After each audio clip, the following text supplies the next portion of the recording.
A heroin bill that had the support of the governor, the state attorney general, and treatment providers. Heroin has been described in Northern Kentucky as an epidemic by some and as a crisis by others. So what went wrong in Frankfort?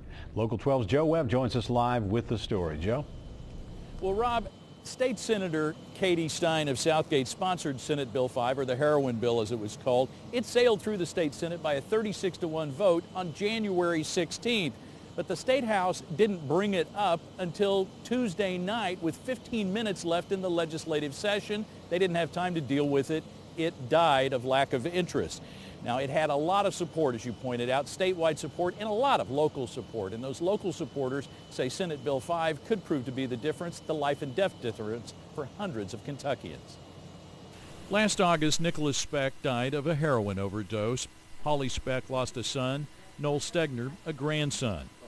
They are some of the founders of Northern Kentucky Hates Heroin and were at the Capitol when Senate Bill 5 was introduced. We were down in Frankfort, my family, Hollie and Eric and Carol and I, at a press conference in December.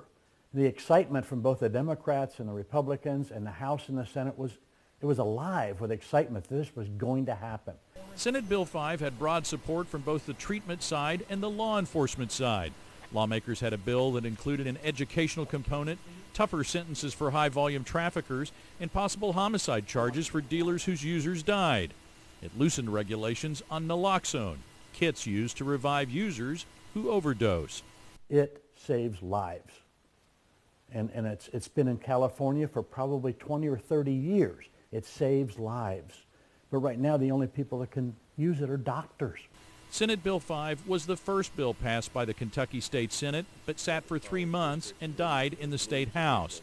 Sponsor Katie Stein doesn't understand it. In Kenton County alone, there had been 24 people die of heroin overdose since we had filed the bill in the Senate. Now, if this were some sort of virus that was plaguing our community, we'd be calling in infectious disease experts from all over the world to unravel the mystery of what was the virus. And yet, nothing is happening here. It's appalling.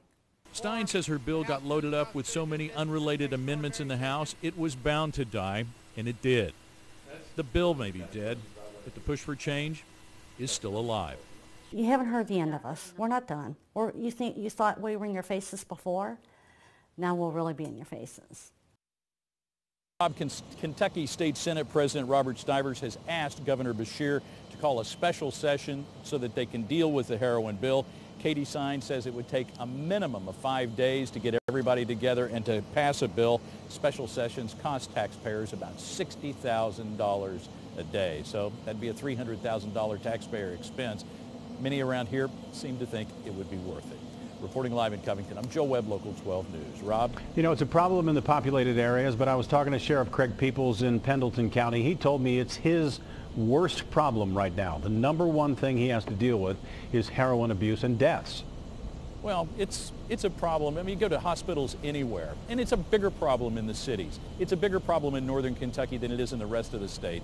But it's a problem everywhere in Kentucky, and it's getting worse. So it's going to have to be dealt with sooner or later, but they just didn't deal with it this legislative session. Yeah, that's a shame. Joe, thanks very much. Treatment providers say the number of heroin overdoses in Kentucky jumped 650% in just the last 2 years.